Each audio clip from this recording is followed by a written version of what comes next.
Good afternoon, everyone. We are the Group 4, and today we will discuss about the challenges facing the leisure services field. Introduction. The leisure service industry, which covers areas like tourism, hospitality, sports, and recreation, is important for enhancing people's well-being and enjoyment. However, it encounters several challenges, including shifts in customer interest, economic problems, technological changes, environmental issues, and global health threats. As we all know po, the leisure service industry helps us to relax, have fun, and ma-improve yung well-being natin.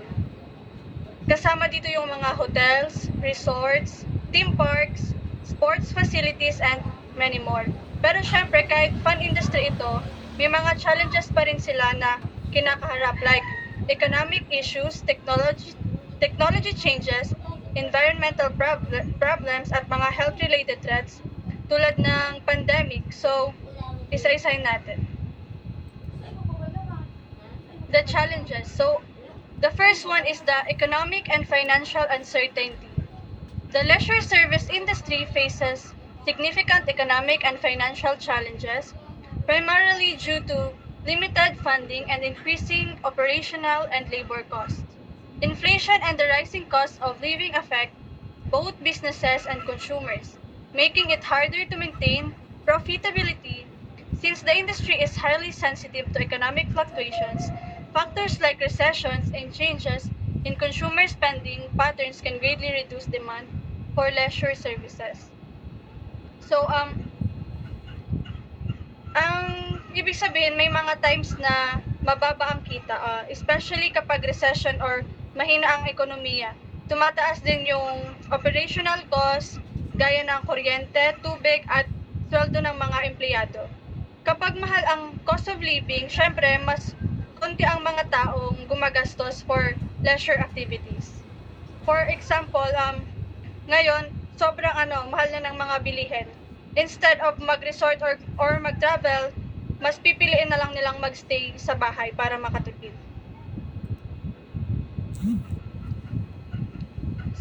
Next, we have the regulatory and safety concerns.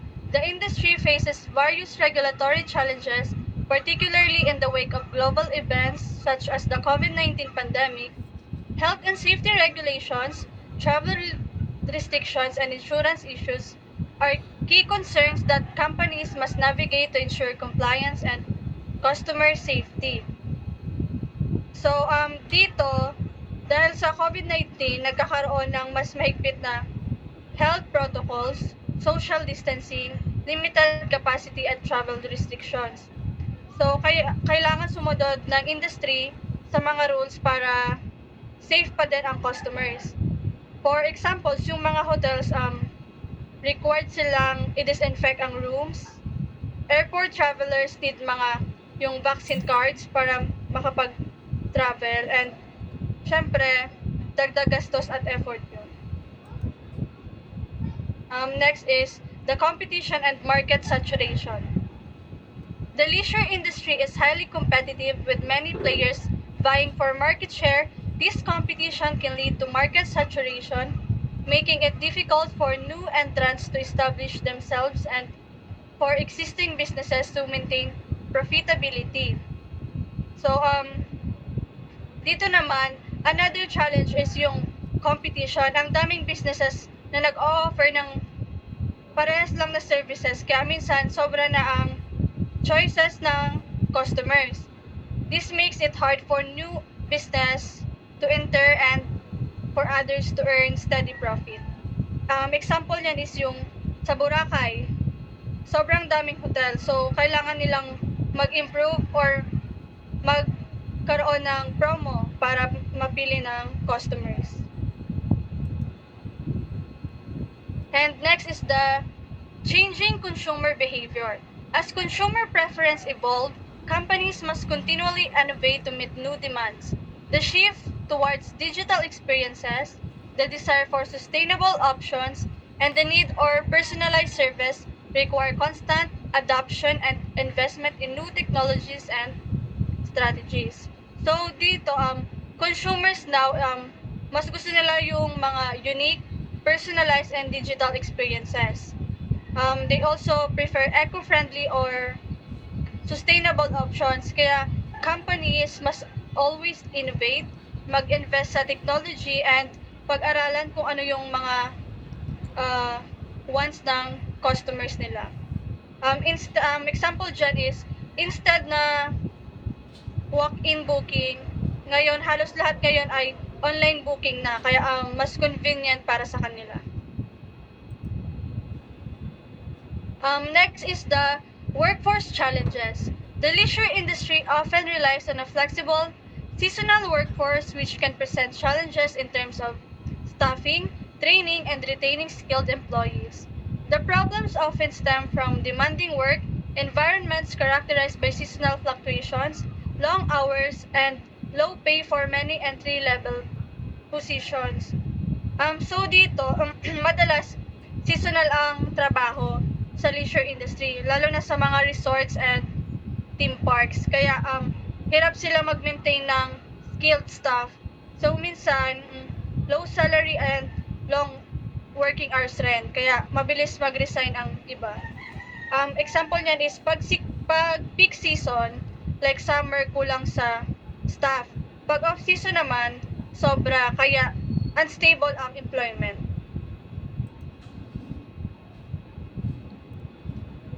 So next is the environmental and sustainability challenges. The leisure service industry faces growing environmental and sustainability challenges as it strives to adopt eco-friendly practices that meet customer expectations and reduce costs. Climate change poses major threats requiring businesses to adapt their operation and facilities to minimize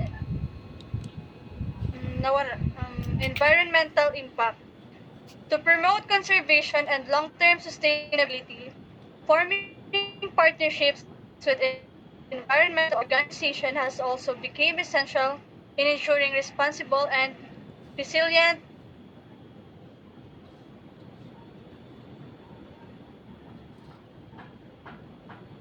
resilient leisure services. So, dito naman, leisure industries also need to adapt sa environmental concerns, climate change, and pollution affect tourism spots. Customers now want eco-friendly practices, so businesses must reduce waste and protect nature. So, halimbawa nito is, yung Boracay dati nag-close dahil sa pollution. So, kailangan nila na ito i-rehabilitate para ma-preserve ang environment.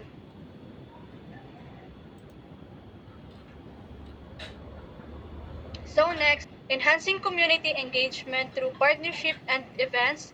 And three, focusing on customer experience through staff, training, and feedback systems.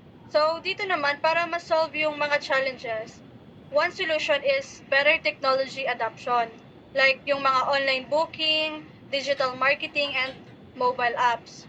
Another is improving customer experience. Need ng mag-train ng staff, kumuha ng feedback, and join community events para mas maging close sa customers.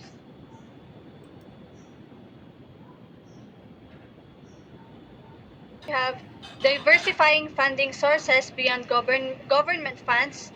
Investing in staff training, motivation, and empowerment is essential to ensure high quality service and efficient customer satisfaction in the leisure industry.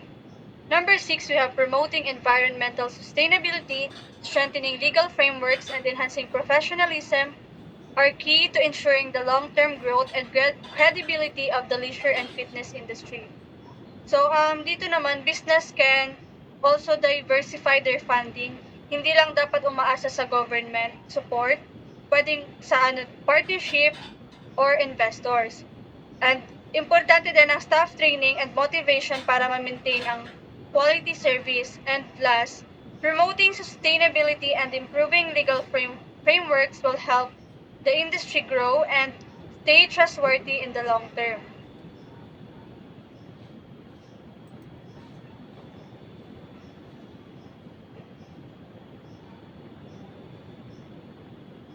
So, yun lang po.